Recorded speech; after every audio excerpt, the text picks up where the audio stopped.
ਮੇਰੇ ਵੱਲੋਂ ਸਾਰਿਆਂ ਨੂੰ ਪਿਆਰ ਭਰੀ ਸਤਿ ਸ਼੍ਰੀ ਅਕਾਲ। ਹੋਪ ਤੁਸੀਂ ਸਭ ਠੀਕ ਹੋਵੋਗੇ। ਤੁਹਾਡਾ ਮੇਰੇ ਚੈਨਲ ਪੰਜਾਬੀ ਵਲੌਗਸ ਦੇ ਵਿੱਚ ਮੈਂ ਬੜੇ ਹੀ ਪਿਆਰ ਦੇ ਨਾਲ ਸਵਾਗਤ ਕਰਦੀ ਹਾਂ। ਅੱਜ ਅਸੀਂ ਤੁਹਾਡੇ ਲਈ ਲੈ ਕੇ ਆਏ ਹਾਂ ਖਾਂਸੀ ਦੀ ਦਵਾਈ ਬਣਾਉਣੀ ਹੈ।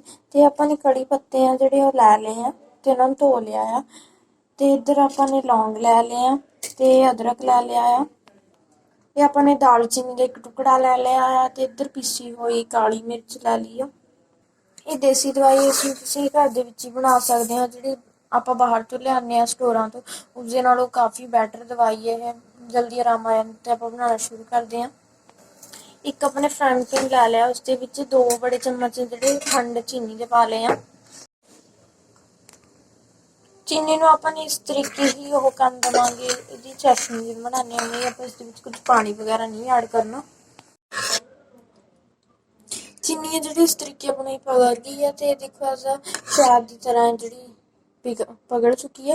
तो इस अपने कोई पानी कुछ नहीं पाया है। देखो अगे तुम स्टैप दसते हैं की करना है। जोड़े अपन इंग्रीडिएंट्स लिखे थे वो अपन सारे पा लिए हैं। हूँ आप अदरक है जो अपने ग्राइंड करके थोड़ा जहा मतलब कद्दूकश कह देंगे हैं, उसके करके है जो पाना आ।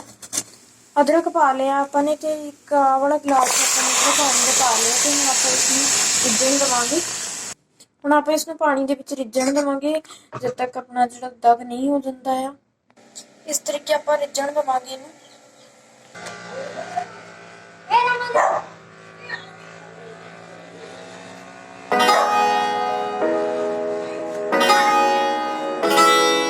ਜਵਾਰ ਵਾਲਾ ਏ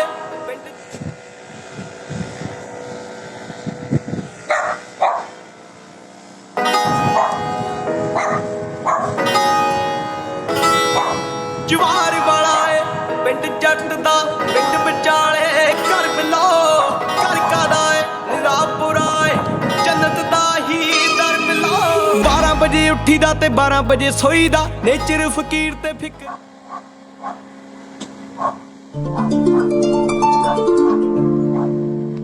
ਦਵਾਈ ਹੈ ਜਿਹੜੀ ਆਪਣੀ ਬਣ ਕੇ ਤਿਆਰ ਹੋ ਗਈ। ਆਪਣੇ ਗੈਸ ਦੀ ਫਲੇਮ ਬੰਦ ਕਰ ਲਈ ਸੀਗੀ ਤੇ ਹੁਣ ਆਪਾਂ ਹੁਣ ਇਸ ਨੂੰ ਇਸ ਤਰੀਕੇ ਭੁੰਨ ਲਵਾਂਗੇ। ਦਵਾਈ ਹੈ ਜਿਹੜੀ ਉਹ ਆਪਣੀ ਬਣ ਕੇ ਤਿਆਰ ਹੋ ਗਈ। ਦਵਾਈ ਨੂੰ ਆਪਾਂ ਨੇ ਇੱਕ ਕੰਚ ਦੇ ਭਾਂਡੇ ਵਿੱਚ ਇਸ ਤਰੀਕੇ ਕੰਚ ਦੇ ਗਲਾਸ ਜਾਰ ਦੇ ਵਿੱਚ ਸਰਵ ਕਰਕੇ ਰੱਖਣਾ ਆ। ਜਿੰਨੀ ਵਾਰ ਵੀ ਇਹ ਦਵਾਈ ਦਾ ਆਪਾਂ ਨੇ ਇਸਤੇਮਾਲ ਕਰਨਾ ਹੈ ਇਹਨੂੰ ਆਪਾਂ ਨੇ ਗਰਮ ਕਰਕੇ ਕਰਨਾ ਹੈ, ਯਾਨੀ ਕਿ ਕੋਸੀ ਜ਼ਿਆਦਾ ਗਰਮ ਨਹੀਂ। ਤੇ ਬੱਚਿਆਂ ਨੂੰ ਆਪਾਂ ਨੇ ਇਸ ਦਾ ਜਿਹੜਾ ਡੋਸੇਜ ਹੈ ਉਹ ਆਪਾਂ ਨੇ 1 ਚਮਚ ਦੇਣਾ ਹੈ ਤੇ ਬੜਿਆਂ ਨੇ ਜਿਹੜੇ ਦਵਾਈ ਦੇ ਉਹ ਲੈਣਾ ਆ ਉਹ 2 ਚਮਚ ਲੈਣਾ। ਵੀਡੀਓ ਅਗਰ ਚੰਗੀ ਲੱਗੀ ਤਾਂ ਵੀਡੀਓ ਨੂੰ ਲਾਈਕ ਕਰ ਦਿਓ, ਚੈਨਲ ਨੂੰ ਕਰ ਲਿਓ ਸਬਸਕ੍ਰਾਈਬ। ਮਿਲਦੇ ਹਾਂ ਅਗਲੀ ਵੀਡੀਓ ਦੇ ਵਿੱਚ। ਹੁਣ ਲਈ ਸਤਿ ਸ਼੍ਰੀ ਅਕਾਲ।